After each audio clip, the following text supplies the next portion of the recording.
Hi అండి. వీడియోని skip చేయకుండా చివరి వరకు చూడండి. లైక్ చేయండి, షేర్ చేయండి. ఇంకా ఎవరైనా సబ్స్క్రైబ్ చేసుకోకపోతే సబ్స్క్రైబ్ చేసుకోండి. అలాగే పక్కనే ఉన్న బెల్ ఐకాన్ని ప్రెస్ చేయడం మర్చిపోవద్దు. ఇప్పుడు మీరు చూడబోతున్న ఆలయం అమర్కంటక్లో ఉన్న అమరేశ్వర ఆలయం. ఈ టెంపుల్ ఇంకా కన్స్ట్రక్షన్లో ఉందండి. ఇంకా కంప్లీట్గా కన్స్ట్రక్షన్ అవ్వలేదు. కిందనంతా కన్స్ట్రక్షన్ అయిపోయింది, పైన ఇంకా కన్స్ట్రక్షన్లో ఉంది. పైకి ఇలా స్టెప్స్ ఎక్కి వచ్చిన తర్వాత ఇలా చిన్న చిన్న టెంపుల్స్ ఉన్నాయి. ఈ టెంపుల్ని మేము లాస్ట్లో చూసామండి, మిస్ అయిపోతాం అనుకున్నాము. నైట్ 9:30కి వెళ్ళాం ఈ టెంపుల్కి. అమర్కంటక్ అనేది బాగా అడవి ప్రాంతం అండి. హౌసెస్ కూడా చాలా తక్కువ ఉన్నాయి, జనసంచారం కూడా తక్కువగా ఉంది. నైట్ అయ్యేసరికి మేము ఆ టైంలో అక్కడికి వెళ్ళేటప్పుడు అయితే బయట ఎవ్వరూ లేరు, లైటింగ్ కూడా లేదు, చాలా చీకటిగా ఉంది. ఎలాగైనా ఈ టెంపుల్కి వెళ్ళాలని వెళ్ళాము. ఇంకొక 10 మినిట్స్ లేట్ అయినా కూడా టెంపుల్ క్లోజ్ అయిపోయేది. ఇక్కడ మొత్తం 12 జ్యోతిర్లింగాలు ఉంటాయండి. మధ్యలో పెద్ద శివలింగం ఉంటుంది. అమర్కంటక్ బస్ స్టాండ్ నుండి అయితే 8 కిలోమీటర్స్ డిస్టెన్స్లో ఉంది ఈ టెంపుల్. ఇక్కడ ఉండే శివలింగం హైట్ 11 ఫీట్, అలాగే వెయిట్ 51 టన్స్ అండి. చూడండి శివలింగం ఎంత అద్భుతంగా ఉందో కదా.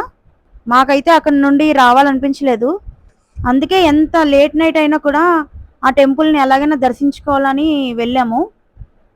డే టైం అయితే అసలు కెమెరాస్, ఫోన్స్ కానీ కెమెరాస్ కానీ అలౌ చేయరంటండి. లక్కీగా ఆ టైంలో ఎవరు లేకపోవడంతో మాకు ఇంత బాగా వీడియోస్ తీసుకోవడానికి అలౌ చేశారు వాళ్ళు. ఈ శివలింగం వెనక స్టెప్స్ ఉంటాయి. ఆ స్టెప్స్ ఎక్కి మనం పైకి వెళ్ళి శివలింగానికి మనమే స్వయంగా అభిషేకం చేసుకోవచ్చండి.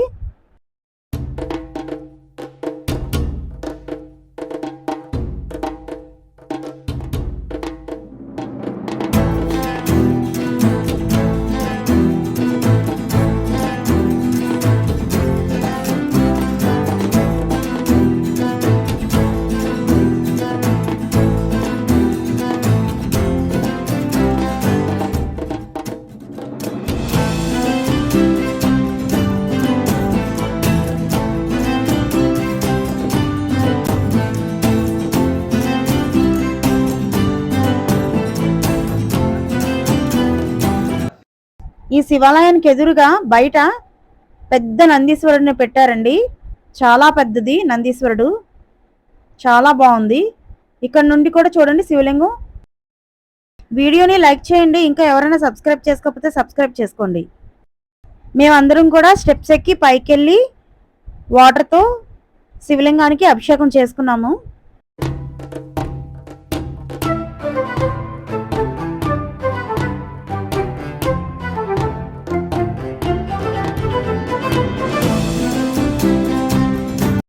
Thank you.